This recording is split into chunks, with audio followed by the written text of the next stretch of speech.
L'une des races du monde de Warhammer se démarque des autres de par sa longévité, sa sagesse, sa maîtrise de la magie et son adresse. Il s'agit des elfes, une très ancienne race, qui a bâti des cités et des royaumes avant même la disparition des anciens. Originellement situés en Ulthuan, une île en plein milieu de l'océan, les elfes ont une histoire mouvementée, enchaînant les périodes d'extension, de déclin et de scission. Aujourd'hui et lors des prochaines vidéos, nous allons nous pencher sur l'histoire de cette race, afin de mieux comprendre ce qui anime les différentes factions elfes, et d'en apprendre plus sur l'histoire du monde de Warhammer, très liée au destin de cette race. Les elfes ayant une espérance de vie se comptant en milliers d'années, les différents âges qui composent leur histoire sont séparés par la succession de leurs dirigeants, les rois phénix. Mais avant de parcourir la vie du premier roi phénix, je vous propose de revenir au commencement, la création des elfes par les anciens, un âge nommé l'âge d'or par les elfes.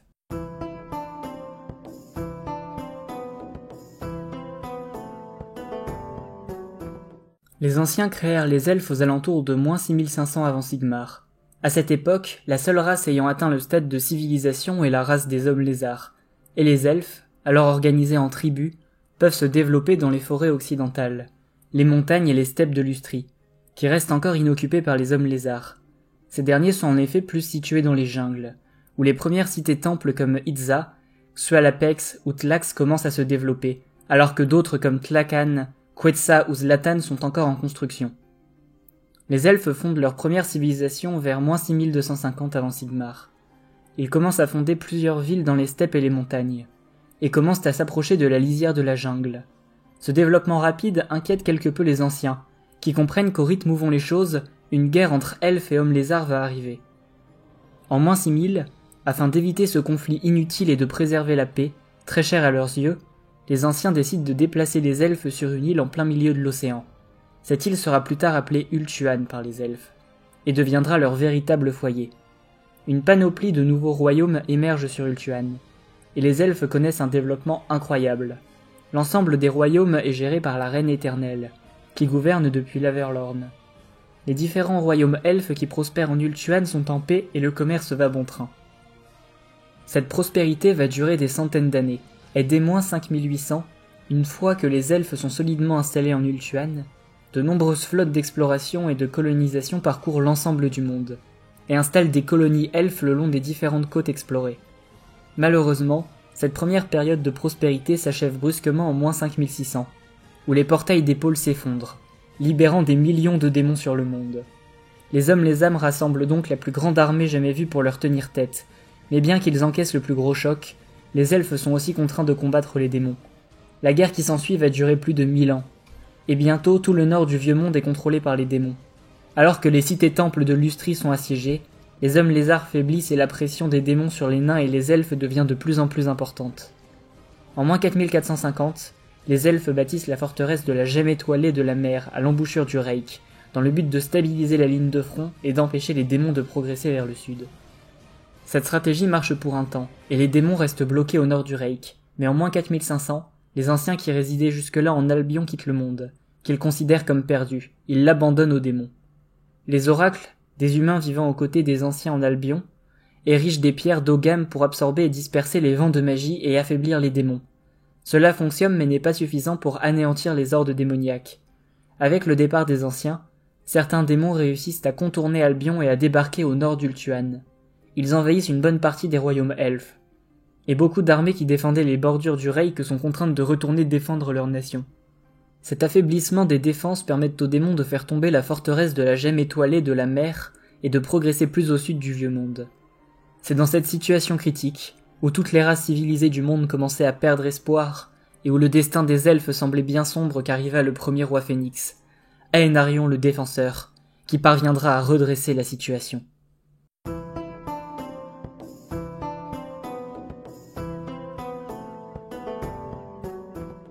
Aenarion était en charge de la défense de la forteresse de la Gemme étoilée de la mer, avant d'apprendre l'invasion d'Ulthuan par les démons. Comme de nombreux elfes, il partit donc défendre sa nation contre les envahisseurs. Mais il savait qu'il ne pourrait au mieux que gagner du temps, et que ses compatriotes, leurs armes et leur magie pacifique étaient loin d'être suffisantes contre le chaos. N'ayant plus vraiment d'espoir, il se rendit au temple d'Azurian, le grand dieu des elfes en -4498. Il pria son dieu de venir en aide à son peuple au bord de la destruction, mais aucune réponse ne lui parvint. Après avoir essayé de lui sacrifier un agneau blanc, il se jeta dans les flammes sacrées et un miracle se produisit. À la place d'être brûlé vif, il ressortit indemne des flammes, empli d'un tout nouveau pouvoir. Les elfes présents comprirent instinctivement qu'Aénarion était devenu le gardien d'un pouvoir divin, et se mirent sans discuter à son service. Il devient ainsi le premier roi phénix d'Ultuan. Étant parvenu à galvaniser les elfes, il leva une puissante armée et repoussa les démons du royaume d'Etein au cours d'une immense bataille. C'est d'ailleurs durant cette bataille qu'il rencontra Calédor le dompteur de dragons, le plus puissant guerrier elfe de l'époque. Celui-ci se mit à son service et ensemble ils formèrent les elfes à l'art de la guerre. En moins 4497, Aénarion se rend au royaume de Calédor, où il est reconnu comme l'élu d'Azurian. Il est accueilli en héros et le grand dragon Ignonir devient sa monture. Il mène son armée jusqu'à l'enclume de Vol, où il forge son armure légendaire, l'armure dragon, ainsi que bon nombre d'autres armes magiques qu'il distribue aux nobles de son armée. En moins 4496, un an après son arrivée à Calédor, l'armée d'Aénarion est fin prête pour repousser les démons d'Ultuan. Elle a été renforcée par les troupes de Calédor, un nombre important de dragons et la création de nombreuses armes magiques. Aénarion avance donc vers les royaumes elfes conquis dans l'objectif de les reprendre. En moins 4477, après 18 ans de conflits ininterrompus, les démons sont finalement repoussés temporairement d'Ultuan, et une paix toute relative s'installe. Durant cette brève période de paix, Aénarion épouse la Reine éternelle. De cette union naissent Ivraine et Morélion. Bien qu'épuisés par le conflit, les elfes ont réussi l'exploit impossible de repousser les démons d'Ultuan grâce à leur roi Phénix, et celui-ci parvient à maintenir une bonne cohésion, nécessaire à la restructuration des défenses de l'île, en attendant la prochaine vague démoniaque. Cette dernière arrive en moins 4460, et s'abat sur le royaume d'Averlorn, siège de la Reine éternelle. L'armée d'Aénarion parvient à repousser la horde de démons au nord d'Ultuan, mais pas avant que ceux-ci n'aient eu le temps de tuer la Reine éternelle. Les enfants d'Aénarion sont quant à eux portés disparus. La perte de sa femme rend fou de rage Aénarion, qui se rend sur l'île Blafarde et retire l'épée de Cain, une puissante relique qui rend surpuissant, mais assoiffé de sang celui qui la porte. Armé de cette arme légendaire, Aénarion prend la tête d'une armée et part à la poursuite des démons. Il mène une campagne d'1 an durant laquelle chacune de ses victoires accroît sa soif de sang et la brutalité de son armée. En moins 4459, il sauve la sorcière Morathi d'une bande d'adorateurs de Slaanesh et décide de l'épouser à la surprise générale. Il déplace ensuite sa cour à Nagaris, une terre désolée au nord d'Ultuan, reflétant au mieux ses états d'âme. En moins 4458, Calédor, qui était en froid avec Aénarion depuis que celui-ci s'était emparé de l'épée de Cain, rend visite au roi Phénix avec un plan pour stopper définitivement le chaos. Il lui demande la permission d'étendre le réseau de monolithes qui se trouve sur Ultuan, afin de lancer un grand rituel et de drainer les vents magiques hors du monde. Ayant obtenu l'approbation du roi Phénix, il retourne à Calédor et commence à préparer ce dont il a besoin pour lancer ce grand rituel. 2 ans plus tard, en moins 4456, Morathi donne naissance à Malékis, fils d'Aénarion et futur roi sorcier de Nagaros. Malgré ses fréquents excès de rage, le détenteur de l'épée de Cain est heureux de la nouvelle, qui semble le calmer quelque peu. Souhaitant à tout prix éviter que Morathi et Malékis ne suivent le même destin que sa première femme, il relance une campagne contre les démons pour les tenir éloignés de Nagaris. S'ensuit une campagne de plusieurs décennies, où la soif de sang d'Aénarion l'emporte définitivement sur sa raison. Plus la guerre dure et plus les elfes deviennent violents et sanguinaires, à l'image de leur roi Phénix. Heureusement pour Ultuan, pendant que les démons étaient entièrement focalisés sur les armées d'Aénarion, Calédor eut le temps de finir les préparations de son grand rituel, censé repousser définitivement les démons du monde. En moins 4420, une puissante horde démoniaque inféodée aux 4 dieux sombres lance une puissante armée sur Ultuan, ayant pour but de faire définitivement plier le roi Phénix et de s'emparer de l'île. Pour leur faire face, Aénarion ne dispose que d'une infime partie de ses troupes d'origine, la plupart des elfes étant soit morts durant ses campagnes, soit partis à cause de la folie de leur roi. Afin de sauver Ultuan, Calédor rassemble tous les mages elfes sur l'île des morts et lance le grand rituel. Les démons, comprenant que le sort pourrait mettre en péril leur plan, se lancent à l'assaut de l'île des morts, et Aénarion et sa mince armée sont forcés de défendre l'île contre les forces du chaos dans une bataille légendaire connue sous le nom de la bataille des morts. Les combats faisaient rage sur la terre, dans la mer et dans les airs, et l'armée d'Aénarion résistait difficilement aux puissances de la ruine. Le roi Phénix lui-même dut combattre 4 démons majeurs en même temps, un duc du changement, un grand immonde, un gardien des secrets et un buveur de sang. Grâce à la puissance de l'épée de Cain et à l'armure dragon, il sortit victorieux du combat mais fut mortellement blessé. Juste après la fin de son combat, le grand rituel se termina et créa le grand vortex, qui absorba la magie hors du monde et détruisit l'armée démoniaque. Ayant défendu l'île des morts au prix de sa vie, Aénarion vola avec Ignuronyr jusqu'à l'île Blafarde. Là, il rampa jusqu'à l'autel de Cain et enfonça son épée maudite dans la pierre, si profondément que personne ne pourrait la retirer. S'étant débarrassé de l'épée, il retrouva quelque peu ses esprits et partit en paix, accompagné de son dragon. On ne retrouva jamais son corps. Ultuan était en ruine, mais le vortex avait réussi à aspirer l'essentiel de la magie qui corrompait les terres. Les démons s'évanouirent et Ultuan survécut. Les elfes remercièrent les dieux et bénirent Aénarion, puis s'attelèrent à la tâche de rebâtir un royaume de lumière pour oublier les horreurs de la guerre. Toutefois, l'âge d'or était un lointain souvenir, car en s'emparant de la faiseuse de veuves, Aénarion avait mis en branle des événements qui allaient mener à la déchirure. Aucun roi phénix ne fut couronné l'année qui suivit la bataille des morts. Le désordre régnait en effet partout sur Ultuan. Morelion, le premier fils d'Aénarion, ne souhaitait pas devenir roi phénix, et se contenta d'hériter d'artefacts puissants et de défendre sa sœur, Ivraine, la nouvelle reine éternelle. Calédor, le dompteur de dragons, qui avait créé le grand vortex sur l'île des morts, était emprisonné à jamais à l'intérieur, ainsi que la majorité des mago-elfes. Au final, le premier grand conseil fut chargé d'élire un nouveau roi phénix en -4419, et attribuèrent le rôle à un certain Bel-Sanar, mettant de côté Malekith, pourtant fils de l'ancien roi. Ainsi commença le règne de Bel-Sanar l'explorateur.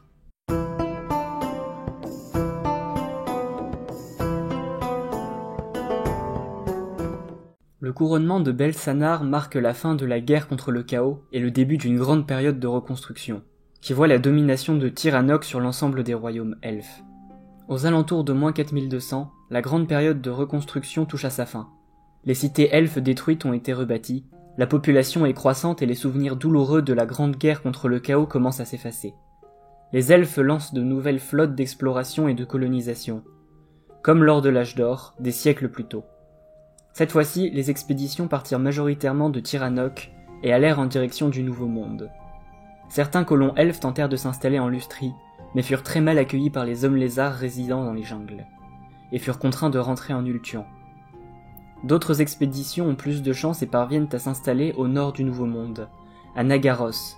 De leur côté, les colons du Vieux Monde se développent bien et fondent la cité d'Atel Thoralienne. En -4164, les colons d'Atel Thoralienne rencontrent des problèmes avec la tribu Pauverte voisine. Bientôt, la cité est assiégée par les groupes d'orques et de gobelins. Heureusement pour les elfes, Malekith parvient à tuer en duel le chef de guerre orque Gritok Croc-Rouge, et défait le siège, avant de pousser son avantage et d'annihiler la tribu Pauverte. Vers -4120, d'autres expéditions sont lancées par Bel-Sanar, et fondent de nouvelles colonies dans le Vieux Monde. Le contact fut alors établi avec les nains, et les deux races commencent des échanges commerciaux et culturels. En -4119, Bel-Sanar, qui aimait voyager dans les colonies elfes, rend visite au haut roi nain Snorri Blanchebarbe, et signe un traité d'amitié qui lie les deux races. Malekith devient alors l'ambassadeur personnel des elfes auprès des nains, et se lie d'amitié avec Snorri Blanchebarbe. Ensemble, ils mènent une armée et chassent les derniers adeptes du chaos, présents dans le Karazancor et dans les colonies elfes. Durant les prochains siècles, les elfes continuent à prospérer et les colonies deviennent de plus en plus importantes et rentables, apportant d'énormes quantités de richesses et de denrées en Ultuan. Alors que les richesses ne cessaient d'arriver, les elfes devenaient de plus en plus indolents et se complaisaient dans le luxe. Vers -3400, ce goût démesuré du luxe créa le culte du plaisir, qui prit rapidement de l'ampleur et s'étendit bientôt à tout Ultuan.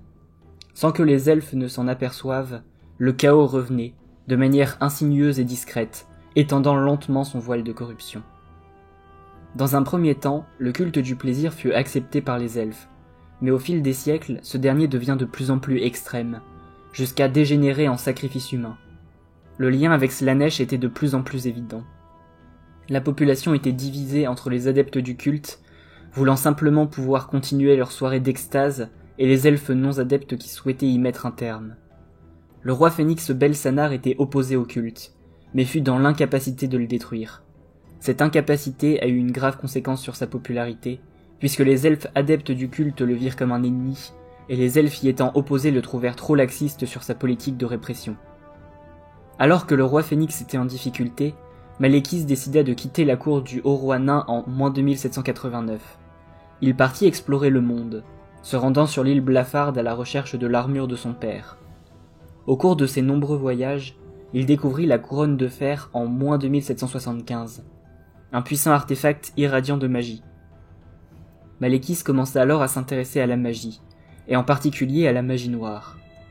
Un an plus tard, en -2774, il retourna en Ultuan et y fut accueilli en héros.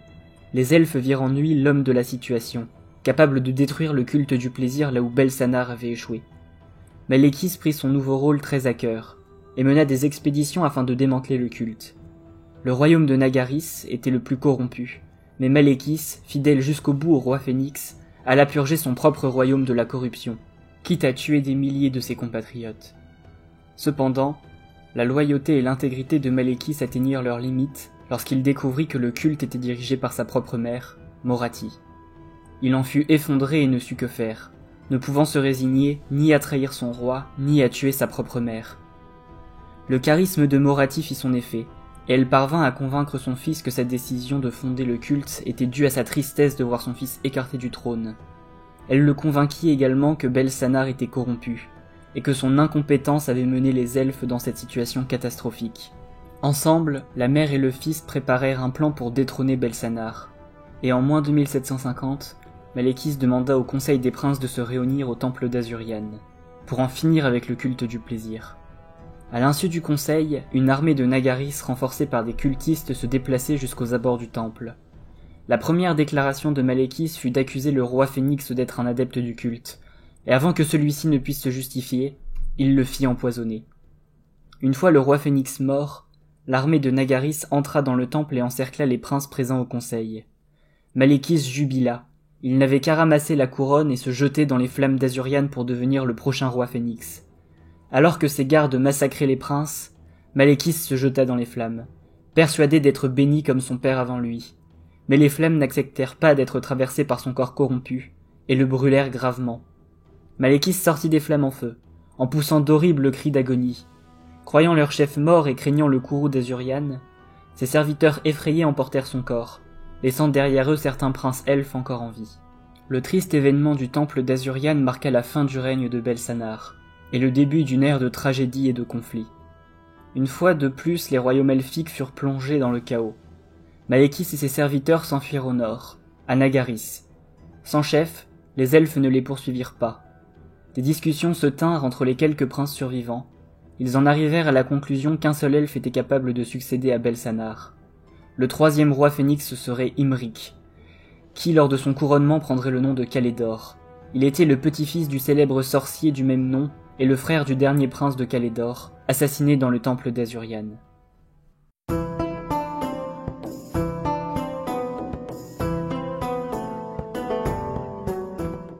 En -2749, Malékis ordonne à ses assassins de tuer Calédor, qui est miraculeusement sauvé par des chasseurs de crasse, les ancêtres des lions blancs. En parallèle, les dévots du culte du plaisir fomentent des troubles dans toutes les cités d'Ultuan. Morathi, la mère de Malékis, prend le contrôle des opérations, son fils étant gravement blessé et dans l'incapacité de mener les troupes. La sorcière est une habile stratège, et parvient à conquérir une bonne partie des royaumes de Tiranoc et d'Ellyrion.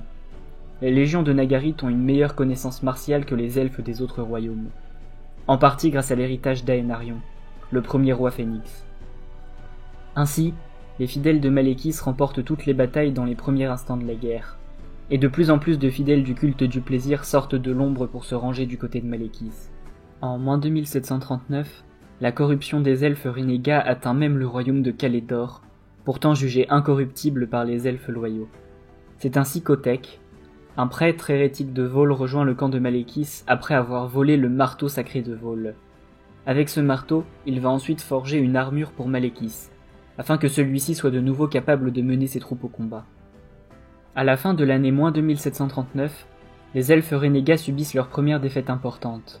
Un combat éclate en effet au royaume de Saferi, entre les mages fidèles à Calédor et les sorciers fidèles à Malékis. et les mages prennent le dessus, repoussant les sorciers qui fuient à Nagaris. Le royaume de Sapheri reste donc aux mains des loyalistes, et les elfes loyaux évitent le coup de grâce. Cependant, en moins 2736, Otek termine la création de l'armure de Malekith, et la fixe à son maître. Malekith est à nouveau capable de se déplacer et de mener ses troupes au combat. Il lance donc une grande offensive et remporte pas moins de 7 batailles, se rapprochant toujours plus de la victoire finale. De son côté, Calédor profite de son charisme pour rallier toujours plus d'elfes sous ses bannières, et parvient tant bien que mal à remplacer les effectifs qui sont décimés par les armées de Malekith. En moins 2724, la bataille finale a finalement lieu au champ de Malédor, et les deux prétendants au titre de roi phénix se font face. Après un combat épique, Calédor parvient à tuer le dragon de Malekith, qui chute dans un régiment de gardes phénix. Malekith réussit à fuir les gardes silencieux, mais la bataille est perdue pour lui, et il doit retourner à Nagaris. Depuis sa forteresse de Nagaris, Malekith fomente la suite de ses plans. Il a bien compris que toujours plus d'elfes rejoindront le comte de Calédor, là où ses forces étaient limitées, et que si la guerre durait trop longtemps, il finirait forcément par la perdre. Il décida donc de tout miser dans un ultime plan, dissiper le grand vortex et invoquer des légions démoniaques afin d'en prendre le contrôle. S'il y parvenait, les faibles armées de Calédor ne pourront plus s'opposer à lui. Malgré sa dangerosité, le plan plut à la majorité des elfes présents au conseil. Sans doute parce que le culte du plaisir avait développé leur ego au point de leur faire croire qu'il serait simple de manipuler des démons. Heureusement pour le monde, Urasion, un elfe présent au conseil de Malekith, comprit que les plans de son maître pourraient détruire le monde, et partit prévenir Calédor du danger immédiat qui pesait sur le grand vortex. En moins 2723, Malekith lance son assaut, et tous les sorciers renégats commencent à lancer un puissant sort pour détruire le grand vortex. Les mages de Calédor ayant été prévenus de l'assaut contre le grand vortex sont prêts et lancent des sorts pour le renforcer et l'empêcher de se dissiper. Malheureusement, la puissance de Malekith et de ses sorciers est impressionnante, et ils prennent le dessus sur les défenseurs. Au dernier moment, alors que le grand vortex allait se dissiper, les premiers mages elfes, créateurs du grand vortex et bloqués sur l'île des morts depuis sa création, renvoient la magie des sorciers et sauvent le monde. Le retour de puissance est cataclysmique. La plupart des sorciers sont changés en pierre, et des tremblements de terre et des inondations éclatent dans tout le nord-ouest d'Ultuan. La cité de Tiranoc est engloutie par les flots, mais le royaume le plus touché est de loin celui de Nagaris. La terre des renégats subit d'importants tremblements de terre et inondations, qui tuent plus de la moitié des habitants. Malekith et les derniers sorciers encore en vie lancèrent des sorts pour faire flotter les palais et les forteresses de Nagaris. Ainsi furent créées les premières arches noires. À bord de ces arches, les survivants de Nagaris embarquèrent et fuirent vers les terres gelées de Nagaros, pour former les royaumes elfes noirs. Après le départ des Druchis, les hauts elfes ne purent qu'observer les dégâts. Les constructions érigées sous le règne de Bel-Sanar avaient été détruites par des tremblements de terre, et beaucoup d'elfes étaient morts. Incapables de poursuivre leurs frères ténébreux, les Azurs se résolurent donc à les laisser accoster et former un royaume en Nagaros. Alors que les hauts elfes commencèrent à reconstruire leur cité dévastée par les tremblements de terre, les elfes noirs ne restèrent pas inactifs. Ils reformèrent des flottes de combat et s'évertuèrent à couler les convois maritimes aux elfes. Ultuan se retrouva donc coupé de ses colonies, et certaines ressources commencèrent à manquer sur les continents. Conscient que la situation risquait de mener à des pénuries aggravées et à la destruction de plusieurs colonies encore trop petites pour pouvoir survivre sans Ultuan, le roi phénix Calédor fit rebâtir une flotte militaire puissante, afin d'escorter les convois et de couler les navires Druchis. S'ensuivit une guerre navale s'étalant sur près d'un siècle, où aucun des deux camps n'arrivait à prendre l'avantage. Les hauts elfes avaient pour eux un surnombre écrasant et une plus grande facilité à reconstruire leurs navires abîmés, mais les Druchis compensaient largement ces désavantages grâce à leur supériorité tactique et à leurs arches noires réputées insubmersibles. En moins 2631, Calédor tenta le tout pour le tout. Il lança l'intégralité de sa flotte à l'assaut de Nagaros, sachant que les elfes noirs n'auraient d'autre choix que de l'intercepter avant que le débarquement ne commence. S'ensuivit l'une des plus grandes batailles maritimes de l'histoire. Au début, les hauts elfes avaient l'avantage du fait que la flotte elfe noire arrivait au compte-gouttes pour bloquer le débarquement. Mais plus le combat durait, plus les Druchis étaient nombreux, et ils finirent par totalement encercler et couler la flotte aux elfes. Le coup fut particulièrement dur pour les défenseurs d'Ultuan. Sans flotte pour s'opposer à celle des Druchis, le contact fut définitivement coupé avec toutes les colonies, et des pénuries commencèrent à apparaître un peu partout sur l'île. En dépit des pertes effroyables de la bataille, Calédor se résigna à lever le reste de ses armées pour repousser un éventuel débarquement Druchi. Celui-ci advint un an plus tard, en moins 2630. À la tête d'une puissante armée, Malekith en personne débarqua dans son ancien royaume. Kalédor s'attendait à un débarquement à cet endroit, mais n'avait placé que peu de défenseurs dans l'ancien royaume de Nagaris. En effet, ces terres n'étaient presque plus habitées depuis le tremblement de terre des événements de la déchirure, et les édifices, pour la majorité en ruine, ne permettaient pas une défense optimale. N'ayant que peu de troupes à sa disposition à la suite du désastre de -2631, Kalédor préféra se concentrer sur la défense des autres royaumes, et plaça la majorité de ses troupes à la frontière du Pays des Ombres, afin d'empêcher les Drushes d'aller plus loin. En parallèle, il ordonna la construction de forteresses pour garder les étroits passages montagneux menant au royaume intérieur.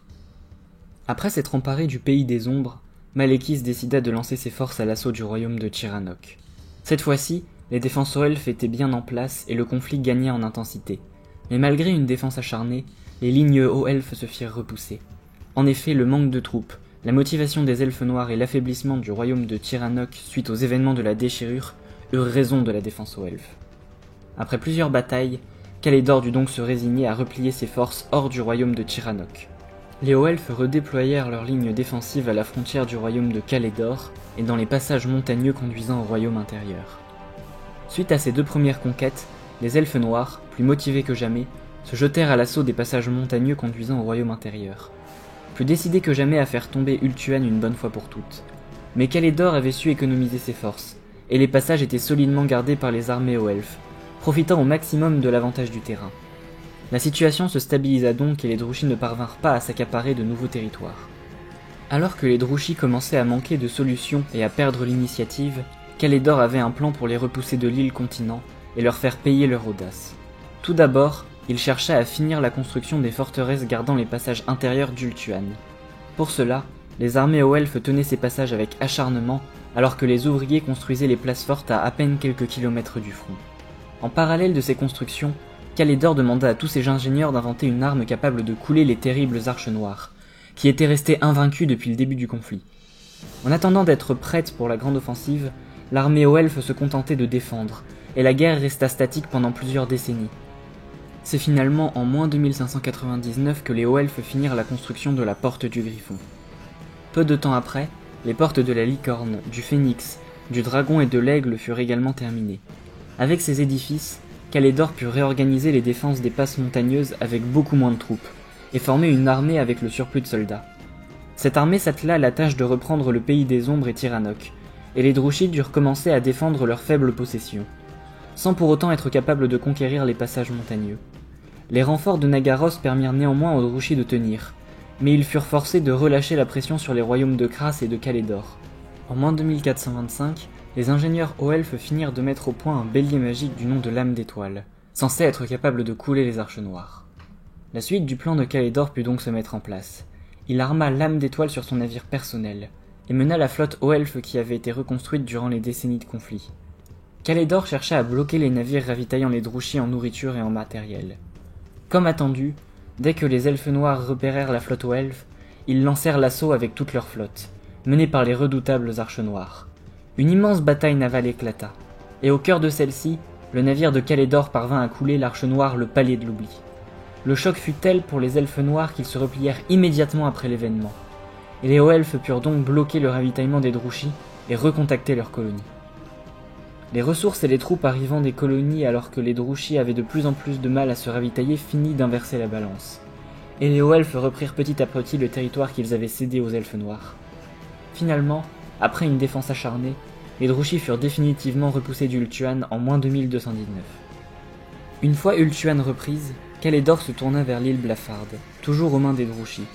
Il préparait une expédition qu'il envoyait en -2200.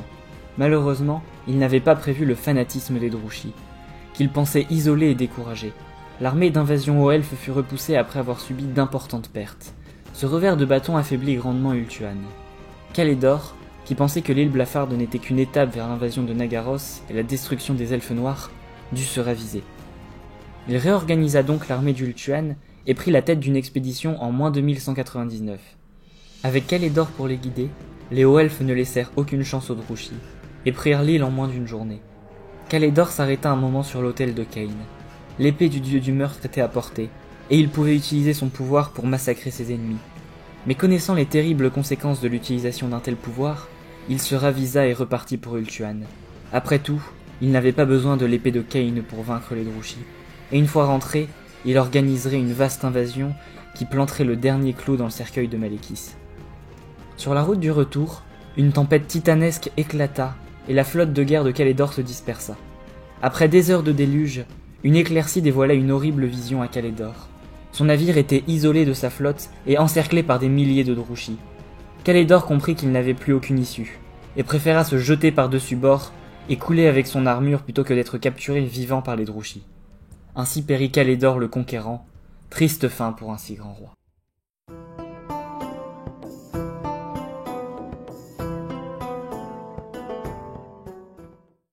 La mort de Calédor causa un choc terrible aux Azurs. Le vieux guerrier avait gouverné le royaume d'Ultuan pendant sa plus grande crise, et il avait réussi à le garder uni alors qu'il aurait pu facilement se diviser et être conquis. Après la guerre contre les Elfes Noirs, il laissait à son successeur une armée puissante, une ligne fortifiée au nord et la marine la plus puissante du monde. Le conseil des princes se réunit au temple d'Azurian, et choisirent le fils de Calédor, qui allait devenir le roi phénix Calédor le Second. Ce choix fut principalement motivé par la volonté d'établir une certaine continuité entre les rois phénix, et de perpétrer la lignée de Calédor. Mais l'absence de compétences de Calédor le Second allait vite faire comprendre aux Azurs la folie de la royauté héréditaire. Là où son père était sage, fin stratège et diplomate, Calédor II était impétueux, vaniteux, orgueilleux et déraisonné. En dépit de ses nombreux défauts, les premières années de règne du nouveau roi phénix se déroulèrent bien. En moins 2197, ses flottes réussirent à se débarrasser une bonne fois pour toutes des derniers corsaires de Nagaros qui bloquaient les routes maritimes entre Ultuan et le Vieux-Monde. L'île put à nouveau recontacter toutes ses colonies, même les plus lointaines, et put également reprendre le contact avec Karazankor, l'Empire des Nains. Grâce au commerce et aux échanges culturels, les deux empires connurent un âge d'or. Les nains régnaient sans partage sur les montagnes, et avaient la main mise sur la majorité des ressources minières du Vieux-Monde. Quant à eux, les Azurs avaient le contrôle total des mers et n'étaient plus du tout menacés par leurs cousins Druchis. Cela aurait pu durer des millénaires, et ensemble, les deux empires auraient pu bâtir un monde de civilisation et de paix, mais c'était sans compter sur les intrigues de Malekith et l'orgueil de Calédor II. En effet, le roi sorcier envoya des troupes sur le Vieux-Monde en moins 2005. Celles-ci, déguisées en azur, massacrèrent des caravanes naines, tuant femmes et enfants. Les nains demandèrent des compensations immédiates aux Azurs pour cet outrage éhonté, mais l'orgueil de Calédor II le fit refuser. À la place de calmer les rancœurs naines en les dédommageant, ce qui aurait à coup sûr évité le conflit, il expliqua aux nains que les Azurs n'étaient pas en cause, mais les Druchis. Ces derniers étant peu réceptifs à la différence entre elfes noirs et hauts elfes, ne se contentèrent bien évidemment pas de ces explications. Et bientôt, des vendettas éclatèrent un peu partout contre les elfes. Encore une fois, Calédor aurait pu tenter de calmer les tensions naissantes, mais considérant que sa race n'avait pas à s'abaisser à dédommager un peuple d'arriérés des montagnes, il préféra construire une série de fortifications dans les colonies les plus proches du Karazankor, et commença à envoyer des agents semer la discorde au sein des royaumes d'Awi.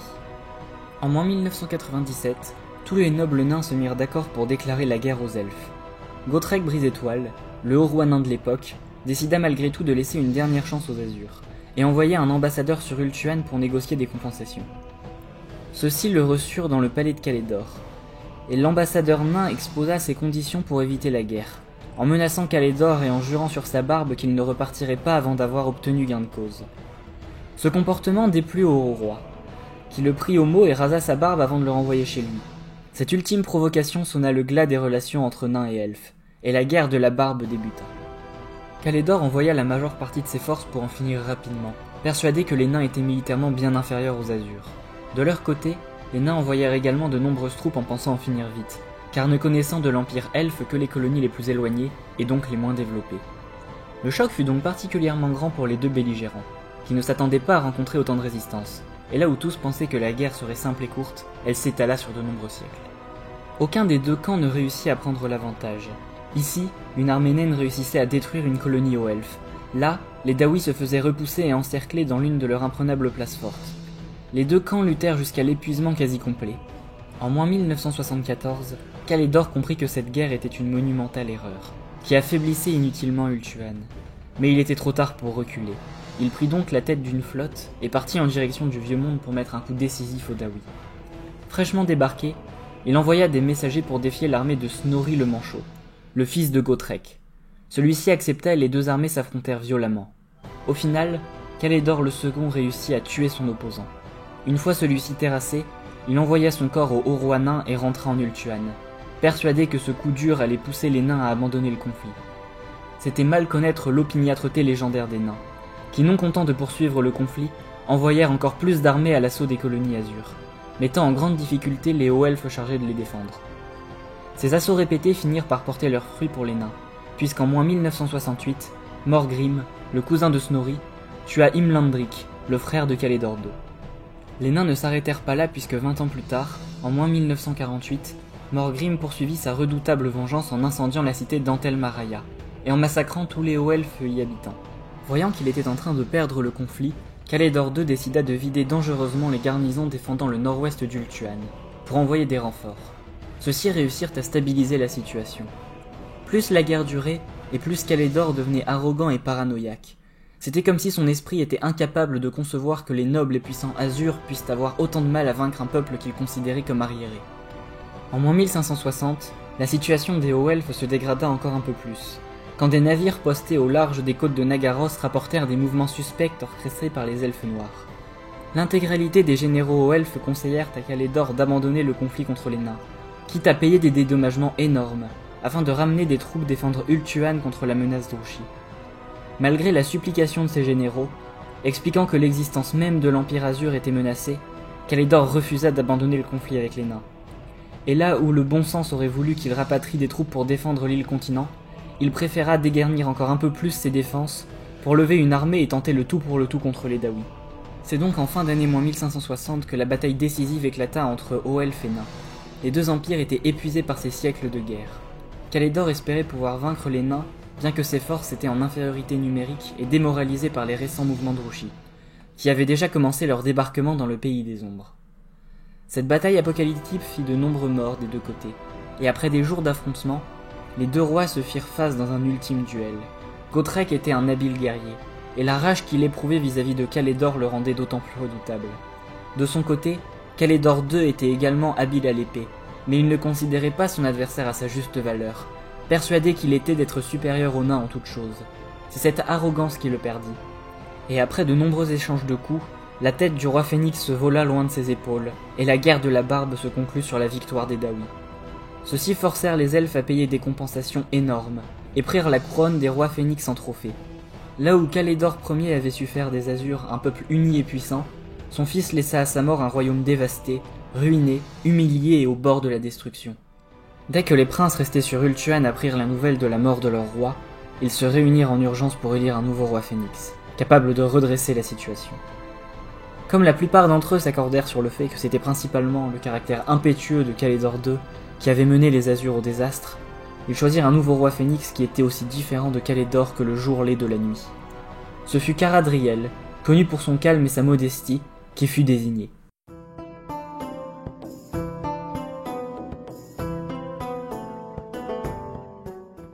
Une fois arrivé au pouvoir, la première action de Caradriel fut d'ordonner le retour des troupes du Vieux Monde, car il lui semblait insensé de maintenir une immense armée au-delà des mers, quand une menace imminente pesait sur sa terre natale. Il abandonna également la première couronne du Phénix aux nains, et en fit forger une nouvelle, soucieux de maintenir la paix fragile qu'il existait avec le Karazankor, pour se concentrer pleinement sur l'invasion elfe noire. Durant la première année de son règne, les survivants de la guerre de la Barbe rejoignirent donc Ultuan, et participèrent à la défense des royaumes qui n'étaient pas encore tombés aux mains des elfes noirs. Ces renforts permirent de stopper l'avancée d'Urushi, mais l'épuisement des Azur suite à la guerre de la Barbe et leur démoralisation après la perte de Calédor II ne leur permit tout simplement pas de repousser les elfes noirs au large d'Ultuan. La situation se stabilisa donc, et la guerre perdit en intensité, s'étalant même sur de nombreuses années. Cette situation convenait parfaitement à Caradriel, qui savait que les Azur n'étaient de toute manière pas encore prêts pour une guerre totale. Cette guerre sporadique sur le nord de l'île permit à Caradriel de déléguer les affaires militaires à un groupe de talentueux officiers, qui obtint de nombreuses victoires. Le roi Phénix préféra se concentrer sur le rapatriement des troupes des colonies, qui commençaient à poser problème. En effet, en moins 1501, les colons du Vieux Monde commencèrent à se plaindre, ressentant le départ des armées comme une trahison. Caradriel leur rétorqua que si les elfes des colonies avaient besoin de la protection des armées d'Ultuan, ils n'avaient qu'à revenir sur l'île continent. De nombreux elfes revinrent, mais d'autres, comme ceux d'Atel Lorraine, refusèrent d'abandonner leur terre d'élection et restèrent dans le Vieux Monde, optant pour un style de vie différent, Leur culture divergea de celle des autres elfes, et ils se déclarèrent indépendants du trône du roi Phénix. Caradriel n'insista pas, préoccupé par des soucis autrement plus graves. Il ne désirait pas compliquer la situation avec une nouvelle guerre civile. Il laissa donc les elfes sylvains devenir indépendants sans la moindre effusion de sang, ce qui marqua la fin de son projet de rapatriement des colons. Il put ainsi pleinement se concentrer sur la défense d'Ultuan, et réfléchir à un moyen efficace d'utiliser tous les elfes des anciennes colonies l'ayant rejoint pour défendre leur terre natale. C'est ainsi que 4 ans plus tard, en moins 1497, il mit au point un système de relève afin que les unités qui surveillaient les portes fortifiées soient toujours reposées au meilleur de leurs forces. Durant toute la fin du règne de Caradriel, des guerres sporadiques firent rage dans le nord d'Ultuan. D'innombrables elfes noirs arrivaient de Nagaros pour se heurter aux armées disciplinées et bien entraînées du roi Phénix, dont beaucoup étaient composés de vétérans qui avaient combattu les nains. En 997, Caladriel s'éteignit paisiblement dans son lit, se distinguant jusqu'à la fin des autres rois Phénix. À sa mort, le conseil des nobles décida d'élire Téthlis comme nouveau roi Phénix, un officier militaire nommé par Caladriel, et qui s'était particulièrement démarqué durant les guerres d'invasion de Rouchi. Ainsi démarra le règne de Téthlis, dit le Tueur.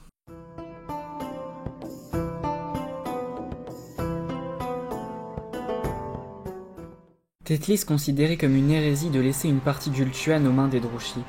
Comme il aimait à le répéter, pour lui, un bon elfe noir était un elfe noir mort. Son prédécesseur, Caradriel, lui avait laissé un royaume stable et bien défendu. Les armées aux elfes étaient entraînées, motivées et avides de vengeance et de sang de Druchis. Téthlis, qui avait perdu toute sa famille suite à un raid elfe noir, était plus déterminé qu'aucun autre elfe à repousser les Druchis au large d'Ultuan. Étant un militaire accompli, il mena de nombreuses batailles durant les premières années de son règne, n'attaquant qu'en surnombre et n'ayant pas peur de s'enfoncer loin en territoire Druchi pour tendre des embuscades. Téthlis aurait pu réussir à repousser les elfes noirs en moins de 5 ans, si la puissance des dragons ne s'était pas mise à décliner.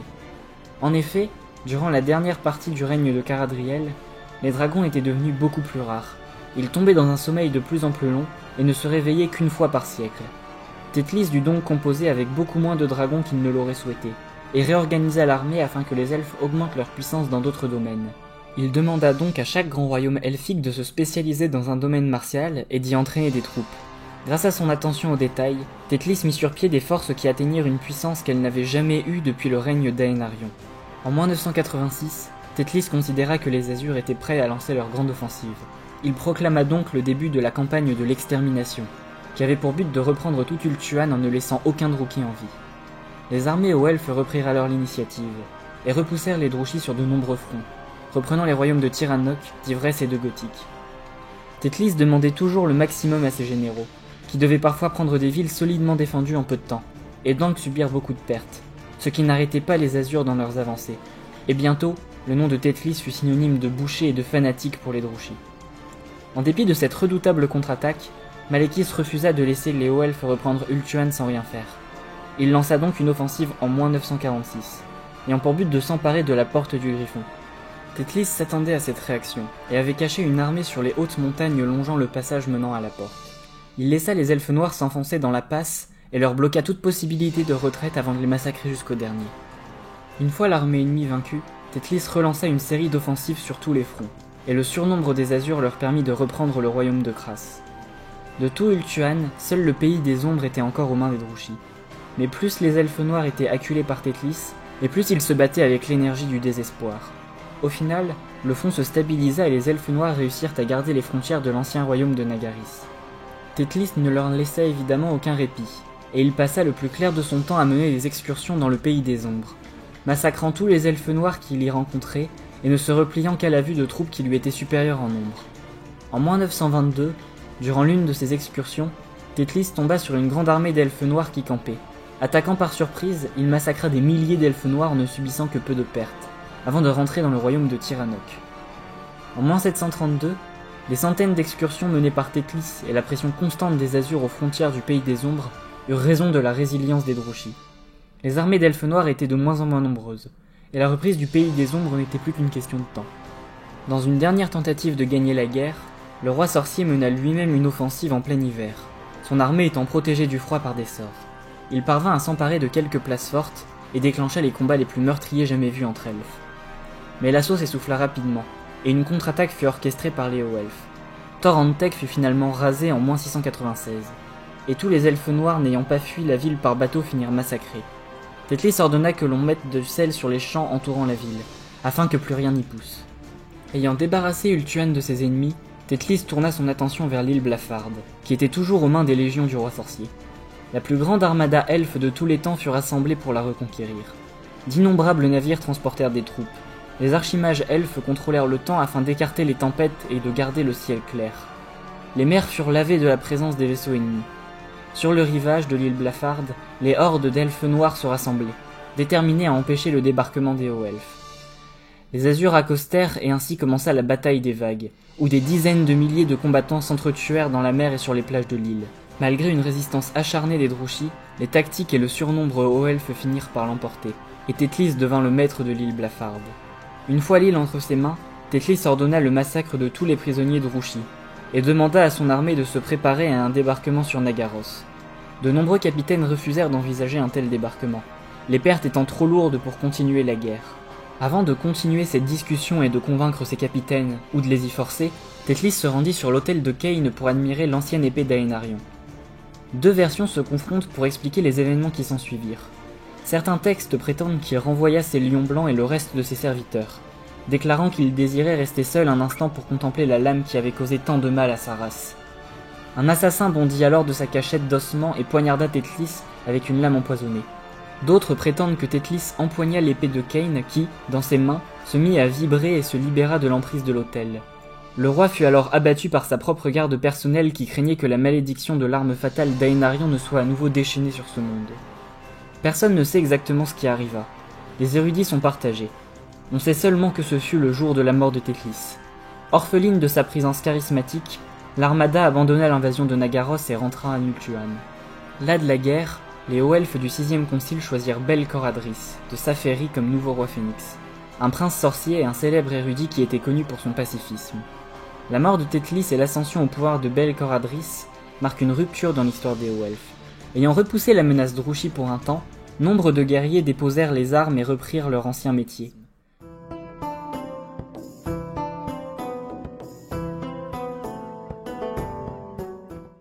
Le roi phénix Bel-Coradris monta sur le trône en -690. Comme la menace des Druchis avait été éliminée, il décida de réattribuer une grande partie du budget militaire au développement technologique et à l'approfondissement des connaissances magiques. Dans cette optique, il ordonna la construction de la Tour Blanche de Wet en -679, un immense édifice ayant pour but de rassembler toutes les connaissances hauts elfes accumulées au cours des millénaires d'histoire, et ce dans de nombreux domaines comme la magie, la géologie, la culture, les arts, l'histoire ou la diplomatie. Cette immense construction mit des siècles à se créer, et pour cause. La tour devait à terme faire 1,5 km de haut. Pour réaliser cette prouesse, les ingénieurs elfes durent placer la construction en un lieu approprié découvert par les géomanciens, et qui recelait une puissante magie rendant la pierre plus solide que n'importe quelle construction faite de briques et de mortier. Très vite, le chantier devint l'un des principaux intérêts des Azurs, qui y voyaient la preuve de la supériorité technologique de leur race. De nombreux érudits et savants de tout Ultuan emménagèrent sous l'ombre de l'immense tour en construction, formant une ville champignon où tous les Azurs ayant soif de connaissances se retrouvaient. Vers -290, un groupe d'érudits et de guerriers résidant dans cette ville formèrent l'ordre des maîtres du savoir, jurant tous de devenir les meilleurs guerriers que le monde n'ait connus. Et pour cela, ils s'entraînèrent sans relâche à l'épée et étudièrent la maîtrise de la magie, afin de devenir des guerriers mages capables de défendre Ultuan contre toutes les menaces extérieures. Les siècles suivants virent le chantier de la Tour Blanche de Wes avancer et l'ordre des maîtres du savoir gagner en influence. À mesure que les années passaient, l'ordre et la tour devinrent indissociables.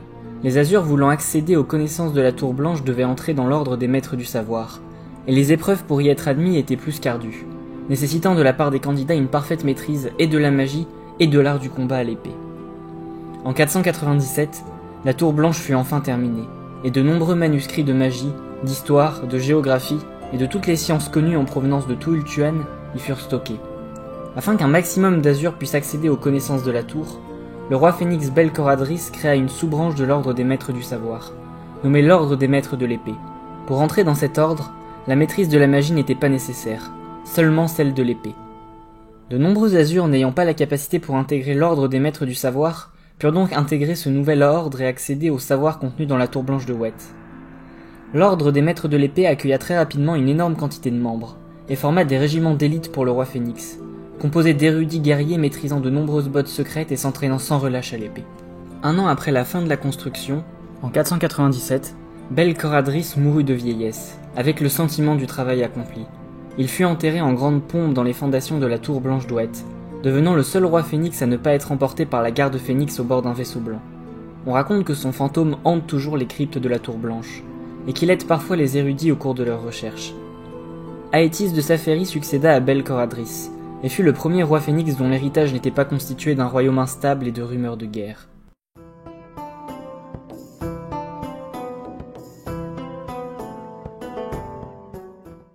Aétis de Saphérie était un poète reconnu par ses pairs et par son peuple.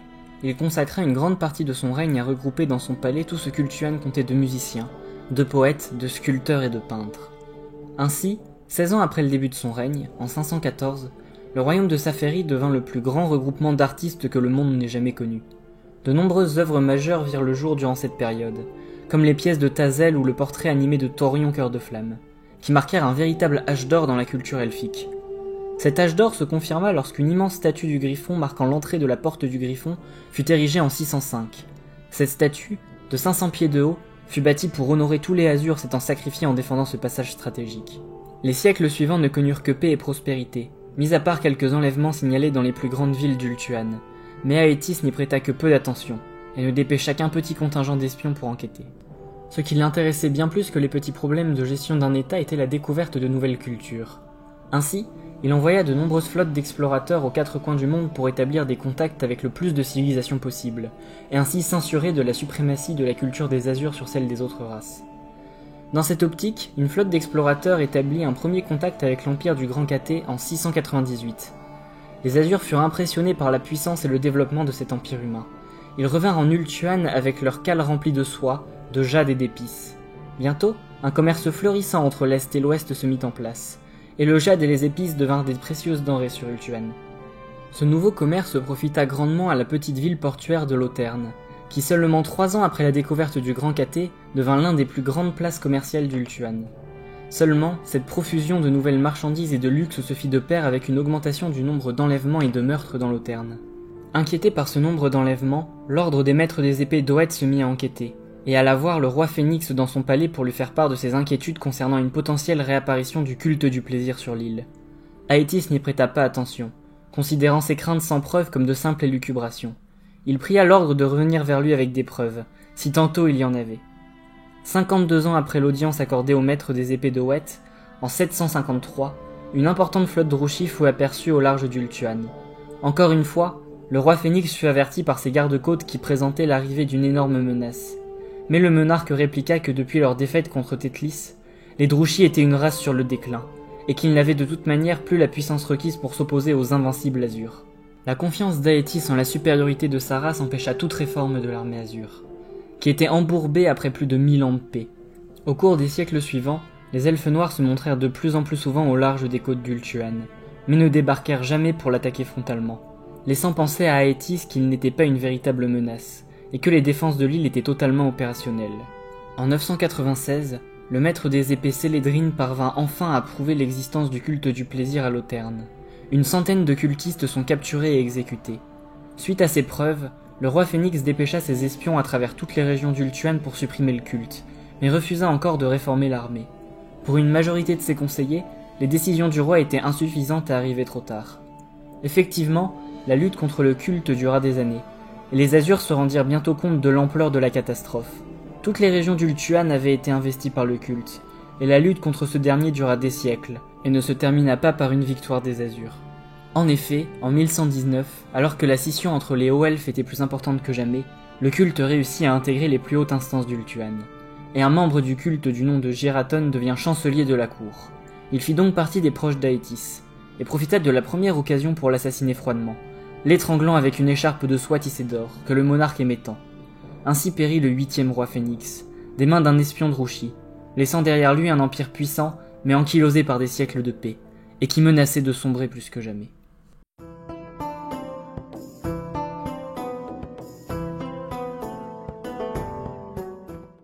Morvael, l'ancien maître de la tour blanche de Ouët, fut choisi pour prendre les rênes d'Ultuan. Bien qu'érudit, son expérience de la politique et de la guerre était médiocre. En tant que roi Phénix, son premier acte fut de lancer une expédition punitive contre les elfes noirs, afin de se venger de l'assassinat d'Aéthys, et d'écraser la menace qui planait sur Ultuan une bonne fois pour toutes. En 1123, la flotte Azur lève donc l'ancre et part à Nagaros pour exterminer définitivement les Druchis. Malheureusement, elle ne revint jamais, car à peine débarquée, elle fut massacrée par une armée d'esclaves drogués par les elfes noirs. La nouvelle de cette défaite terrifia les hauts elfes, qui ne s'attendaient pas à une telle issue. Ils pensaient en effet que la menace de Nagaros avait disparu. En réalité, les elfes noirs avaient reconstruit leurs forces. En négligeant la flotte et l'armée lors des règnes de Belcoradris et d'Aéthys, les elfes d'Ultuan avaient permis à leurs frères ténébreux de rattraper leur retard, et même de les dépasser militairement. Durant ces années pacifiques, les serviteurs du roi sorcier avaient parcouru le monde pour asservir des peuples barbares et belliqueux. Ils disposaient maintenant de troupes importantes, constituées par des guerriers humains et de nombreuses autres créatures.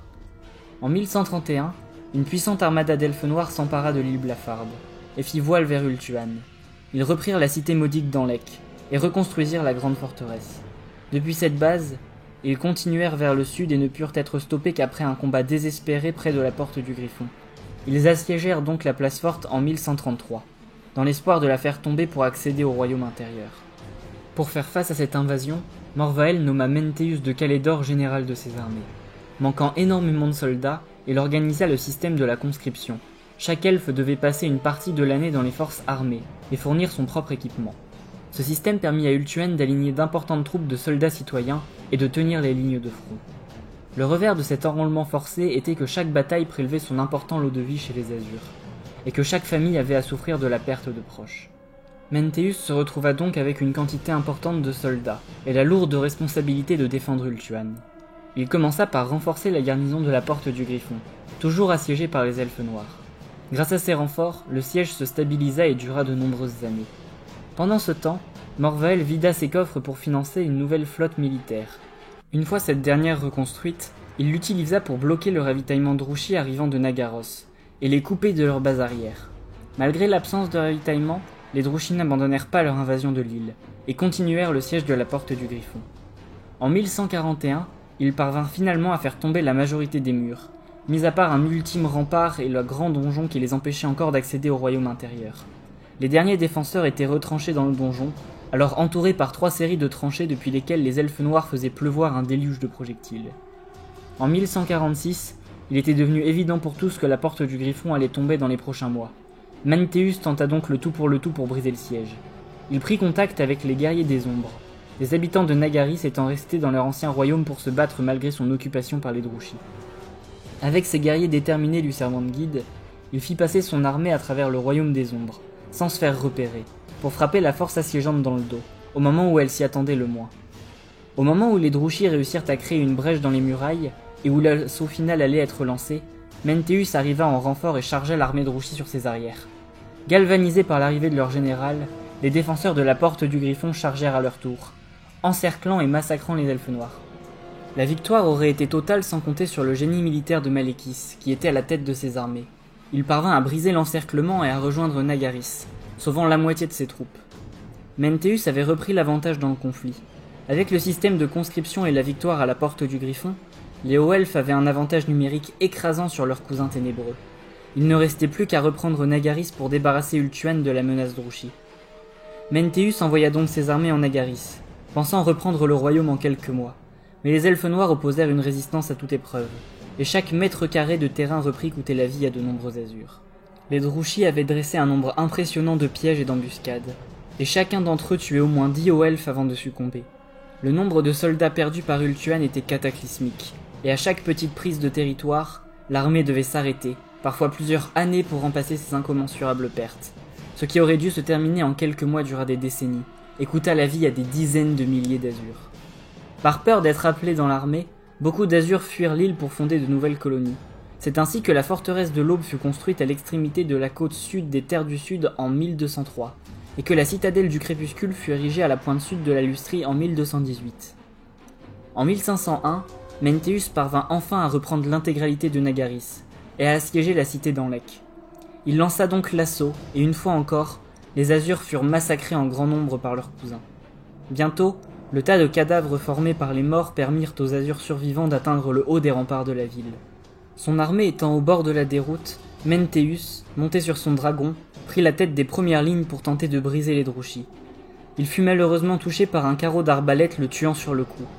Son dragon entra alors dans une rage folle et fit reculer les Drushes, qui finirent par abandonner la ville, à court de munitions et ne souhaitant pas affronter la terrible bête. Ils se replièrent en bon ordre et rentrèrent à Nagaros. Le coup de cette guerre fut cataclysmique pour les Azurs. Apprenant la mort de Menteus au siège d'Anlek, Morvael perdit le peu de raison qui lui restait. En 1502, ne supportant pas les pertes abominables que sa conscription avait fait subir à son peuple, et la perte de son plus proche ami, il se jeta dans les flammes sacrées du temple d'Azurian, commettant ainsi un suicide rituel. Les hauts-elfes durent choisir un nouveau roi phénix. Menteus de Calédor, qui aurait dû être élu, était mort. À la cour, des factions manœuvrèrent afin de faire élire leur candidat. Certains voulaient continuer la guerre et appuyer Anteus, le fils de Menteus. D'autres pensaient que trop de vies avaient déjà été perdues, et désiraient un roi phénix plus enclin à la paix. Le 9e concile se termina dans une impasse, et un compromis dut être trouvé. Bellator, un prince sorcier de Saphérie, fut choisi. Bien que l'élection de Bellator fût un choix par dépit, le nouveau roi phénix sut s'imposer comme un véritable sage, et réussit au cours de son règne à rendre sa splendeur au peuple d'Ultuan.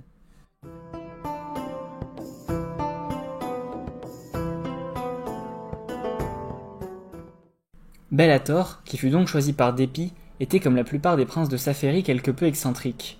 Les autres princes l'avaient choisi en pensant qu'il serait facilement manipulable, et les pacifistes comme les Vatanguers cherchèrent à l'influencer pour qu'il rejoigne leur vision de la politique à mener. Contrairement à la vie générale, Bellator se révéla être d'une volonté et d'une sagesse surprenantes. Il rejeta les pressions qui le contraignaient à envahir Nagaros, car il savait que même si Ultuan pouvait remporter la guerre, le prix en serait si élevé que les royaumes ne s'en relèveraient pas.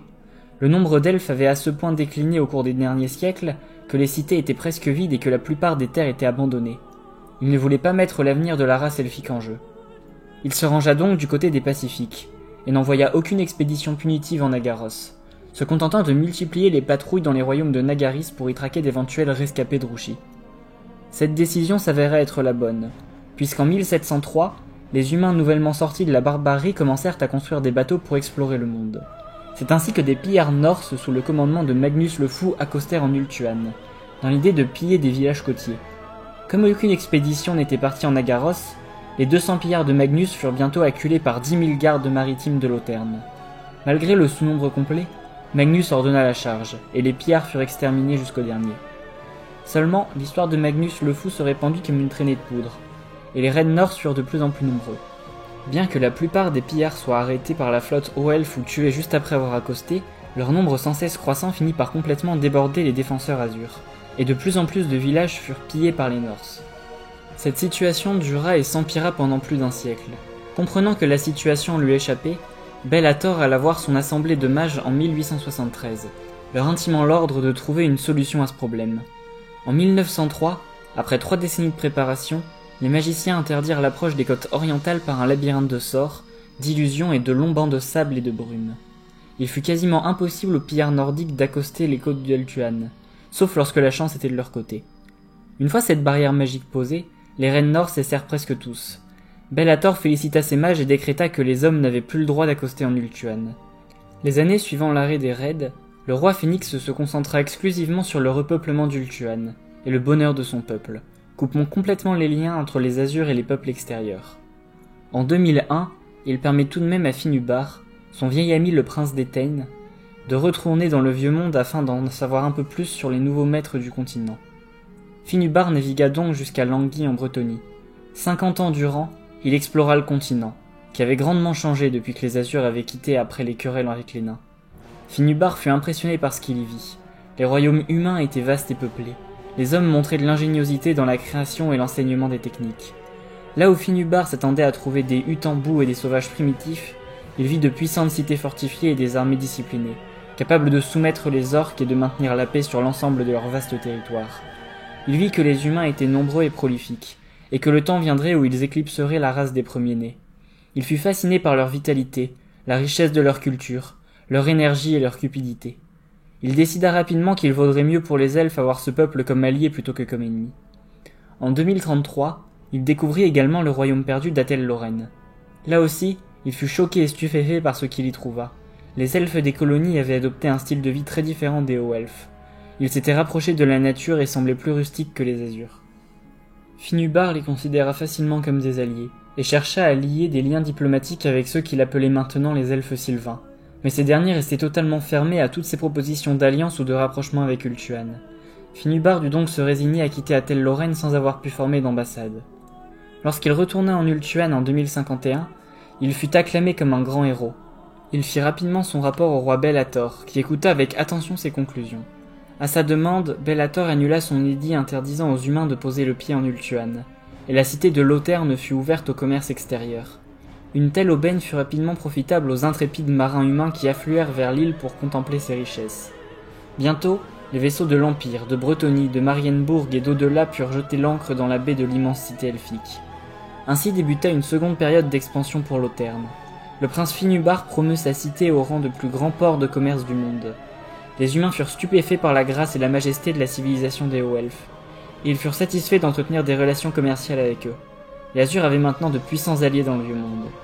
En 2163, lorsque Bellator mourut de sa belle mort, il désigna naturellement Finubar comme son successeur.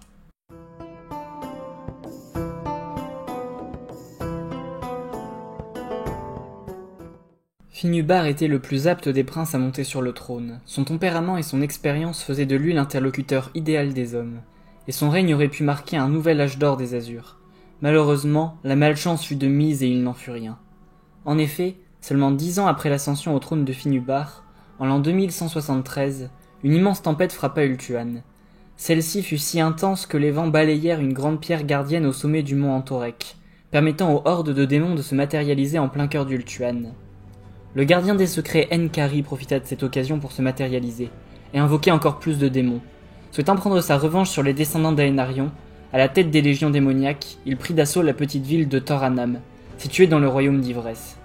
Face aux innombrables hordes démoniaques, les défenseurs Azur ne purent rien faire, et la ville fut rasée jusqu'aux fondations. Les mois suivant la destruction de Toranam virent Enkari mener ses armées à travers toute Ultuan, combattant de manière sporadique. Les hauts-elfes ne comprirent pas le but ultime du démon majeur, et Finubar finit par aller voir les oracles pour qu'ils lui révèlent les intentions du démon. Après de longues heures de méditation, ils lui révélèrent que Enkari avait pour ambition de tuer tous les descendants d'Aenarion, pour se venger de l'affront que lui avait fait subir le premier roi Phénix. Finubar retourna donc en catastrophe à Loterne, et lista tous les descendants d'Aenarion.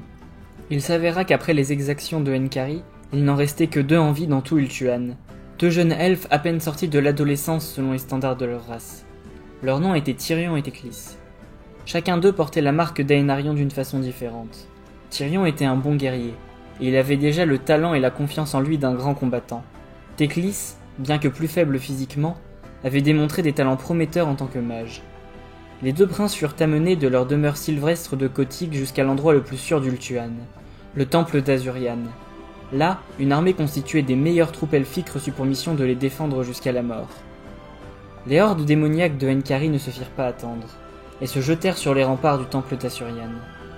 En temps normal, les démons ne pouvaient pas s'approcher du temple, car il était impossible pour eux de se matérialiser aux alentours d'un lieu si sacré.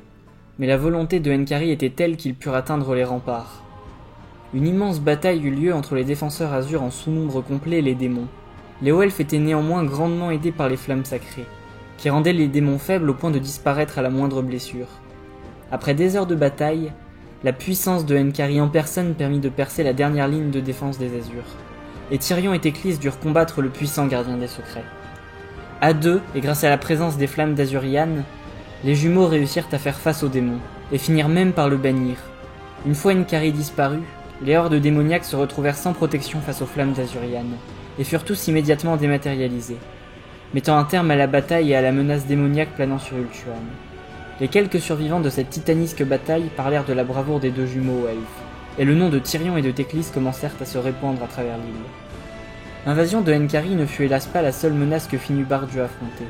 À peine remis de sa guerre contre les démons, en 2301, Ultuan vit débarquer sur ses plages des armées de Druchis épaulées par les serviteurs des dieux sombres.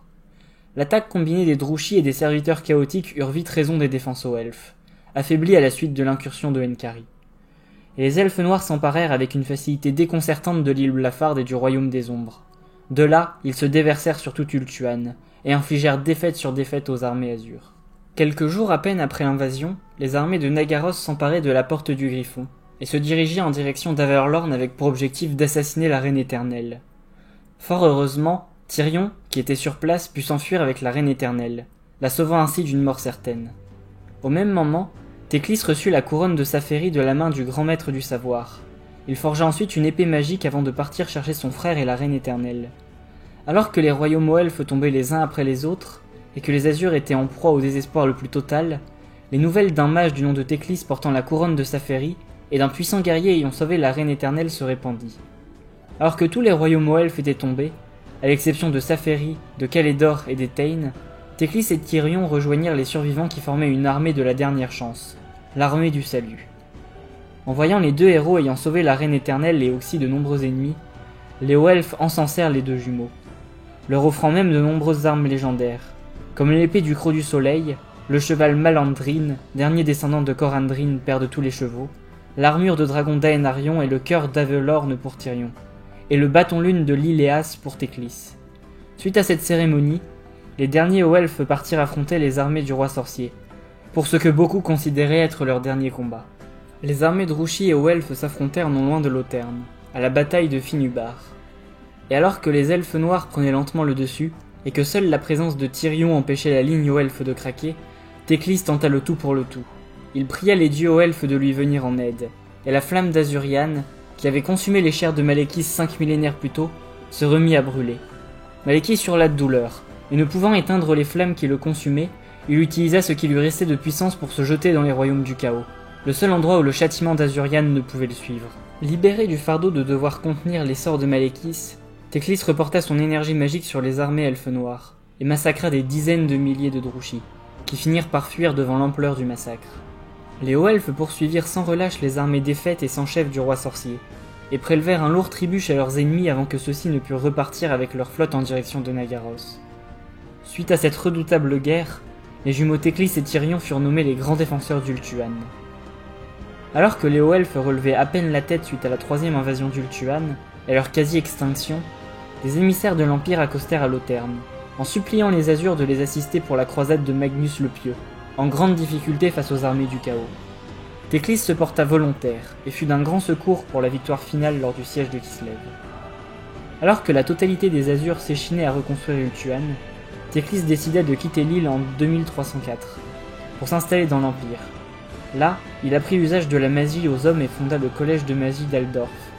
Ce faisant, une solide alliance fut érigée entre les hommes et les elfes. En 2307, un groupe d'assassins Druchii profita du désordre régnant en Ultuan à la suite de la guerre pour tenter d'assassiner Finubar. Fort heureusement, ce dernier fut protégé par ses lions blancs. Le capitaine Coril et ses guerriers acculèrent les assassins sur les toits, après une course-poursuite effrénée à travers Lothern. En 2326, Théclis retourna sur Ultuan, jugeant que les hommes étaient devenus indépendants dans leur usage de la magie. Il fut accueilli en héros, et comme sa maîtrise de la magie avait atteint un niveau stupéfiant durant son séjour dans l'Empire, il fut promu grand général du savoir de la tour blanche de Wet. Ce retour triomphal marqua le début de l'une des rares périodes de paix du règne de Finubar. Pendant 100 ans, les hauts elfes reconstruirent inlassablement leur domaine, et bientôt leur culture renaquit de leurs cendres. En 2423, l'un des plus grands seigneurs hauts elfes du nom d'Eltarion décida de mener une expédition punitive en Nagaros, pour prémunir Ultuan d'une future invasion. Il débarqua avec une troupe réduite et réussit à détruire une armée elfe noire avant de lancer l'assaut de Nagaronde. Contre toute attente, il déjoua les défenses de la capitale Druchii et mit à sac la ville, massacrant à tour de bras tous les habitants avant de s'enfuir avec un butin conséquent. Il fut malheureusement empoisonné durant cet assaut et ne put donc pas prendre part au reste de la campagne, durant laquelle son armée se dirigea vers le sud, en pillant toute ville Druchii rencontrée sur la route. Une nuit, alors qu'il était au seuil de la mort et que ses maréchaux ne lui donnaient pas plus de quelques heures à vivre, Eltarion eut la vision de la mort de son père. Lorsque le fantôme s'évanouit, il sentit qu'il venait de guérir miraculeusement du poison. Il s'assit et aperçut l'épée de son père, Croc d'acier, une relique gravée de runes qui était dans la famille d'Eltarion depuis des générations. Suite à ce miracle, Eltarion reprit le commandement de son armée et lui ordonna de reprendre la mer, pour secourir la ville de Tor-Ivresse, en danger d'après ses visions. En effet, en 2425, la Wag de Grom-la-Panse avait traversé l'océan et débarqué à Ivresse. Cette puissante armée peau verte ravageait depuis lors l'Ultuan orientale, et s'était rendue coupable de la mort du père d'Eltarion. Eltarion put débarquer avec son armée loin de Tor Ivresse, au moment où les armées de Gromlapens venaient de pénétrer dans la cité pour la mettre à sac. L'arrivée d'Eltarion fut salvatrice pour les Azurs, qui réussirent après une dure bataille à mettre en déroute les peaux vertes et à sauver Tor Ivresse. Alors que les elfes du royaume d'Ivresse finissaient de tuer les derniers peaux vertes et de reconstruire leur cité, une nouvelle menace pour Ultuan s'abattit sur les côtes de Kotik en 2502. En effet, c'est à cette date qu'Éric Hache-Rouge décida d'attaquer Kotik, à la tête d'une imposante flotte de pillards nordiques. Fort heureusement, une flotte elfe commandée par Tyrion en personne réussit à défaire les Nordiques dans une immense bataille navale, avant que ceux-ci n'aient le temps de débarquer. Alors que le règne de Finubar continue, et que sous le commandement de ce dernier, les hauts elfes repoussent les menaces les unes après les autres, de plus en plus d'elfes comprennent que leur déclin est proche. Les royaumes peuvent toujours rassembler les plus puissantes flottes du monde, et leurs armées sont toujours redoutées par leurs ennemis, mais Ultuan n'est plus que l'ombre d'elle-même. Cependant, chaque année apporte son lot de gloire et de combats contre le mal. De grands héros et des mages de talent se dressent pour défendre l'île. Les dragons, bien que peu nombreux, émergent parfois de leur long sommeil. Dans le nord, le roi sorcier s'agite de nouveau, et l'épée de Kain hante les rêves enfiévrés de tous les guerriers. Les hauts elfes ont encore un rôle important à jouer, avant que l'acte final de leur long drame ne s'achève. Je vous remercie d'avoir écouté jusqu'au bout l'histoire des hauts elfes expliquée par les cartes. J'espère vraiment que cette série de vidéos vous aura fait plaisir à écouter autant que moi j'en ai eu à la monter. On va se retrouver rapidement, je l'espère, pour plus de vidéos, et sur ce, on se dit à la prochaine. Allez, salut!